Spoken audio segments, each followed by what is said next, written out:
The rooftops of Jerusalem were quiet that night, but inside the royal palace, King David paced restlessly. He had won battles, conquered cities, and made his enemies tremble. But tonight, his greatest enemy lurked within his own heart. The cool evening breeze drifted through the open window of the palace, but it did nothing to ease the heat that burned in David's chest. He had tried to rest. He had tried to read. He had even tried to pray, but sleep would not come. Stepping out onto the balcony, he inhaled deeply, hoping the sight of his great city under the stars would bring him peace.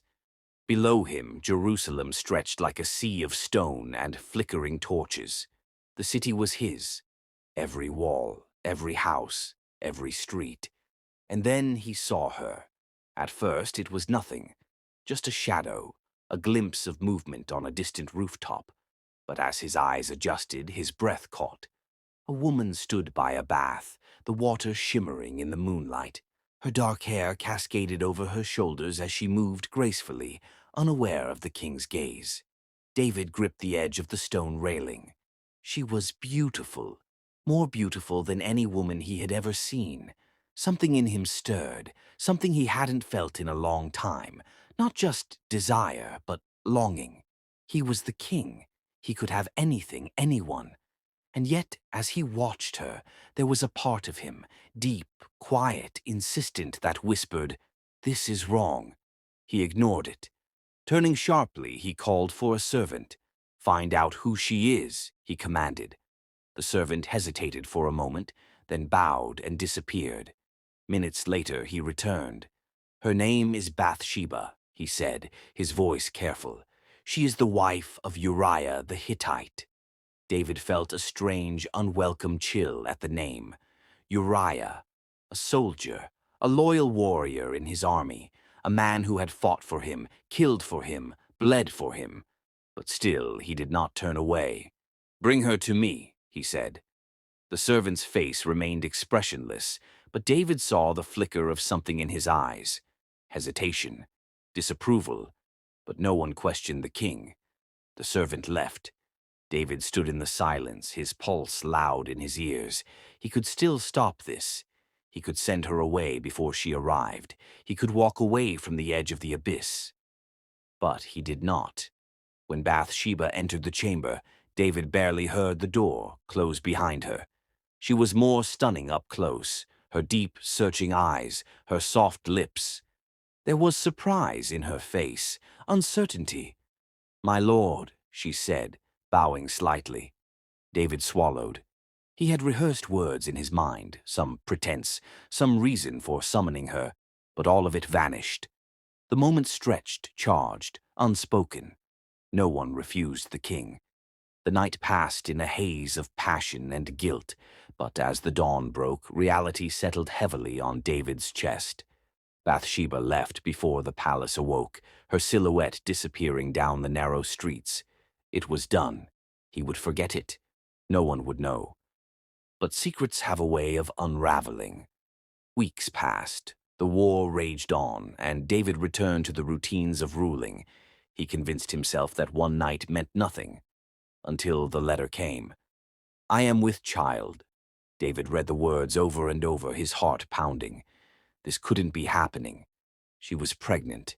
His sin was no longer hidden. It had taken form, flesh, blood. Panic coiled in his gut. He was the king. He couldn't be exposed like this. There had to be a way out. And so the cover-up began. David sent word to Joab, the commander of his army. "Send Uriah home," he ordered. "Let him rest from battle." The plan was simple. If Uriah spent the night with his wife, no one would question where the child came from.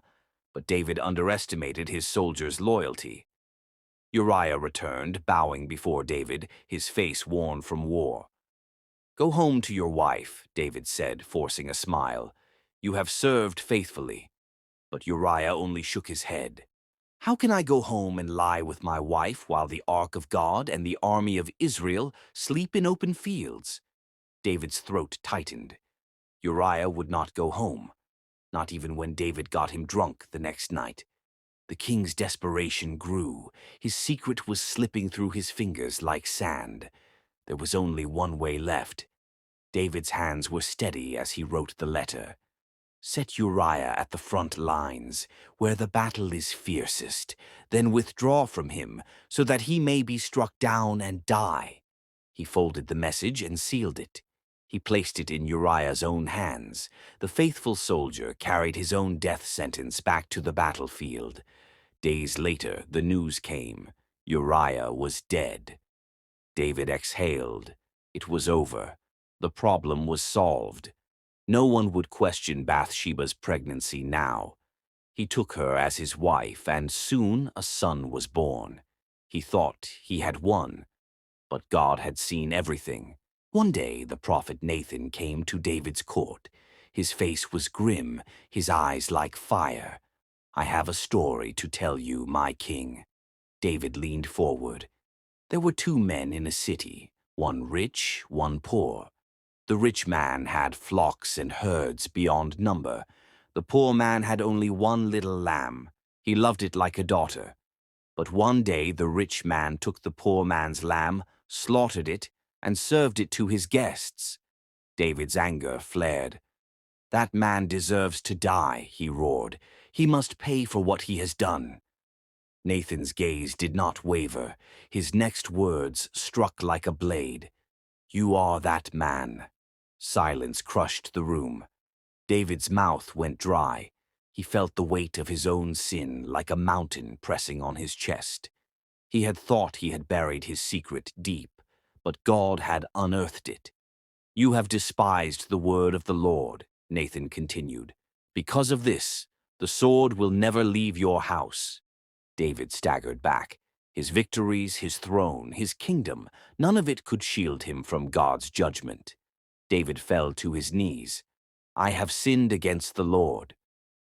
Nathan's eyes softened. "The Lord has taken away your sin. You will not die.